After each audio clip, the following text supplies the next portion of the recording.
சிவலிங்கத்தை ஆலிங்கனம் செய்து கொண்டு அமர்ந்தருளும் ஸ்ரீ பாராகி அன்னைக்கு ஜெய மங்களம். இரு கரங்கள் கொண்டு கட்டி அணைத்து அமர்ந்தருள்வதற்கு சுப மங்களம்.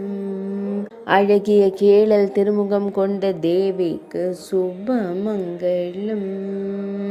திருமேனியில் அழகிய மஞ்சள் நிற பட்டாடை அணிந்தருளும் அன்னைக்கு சுப மங்களம்.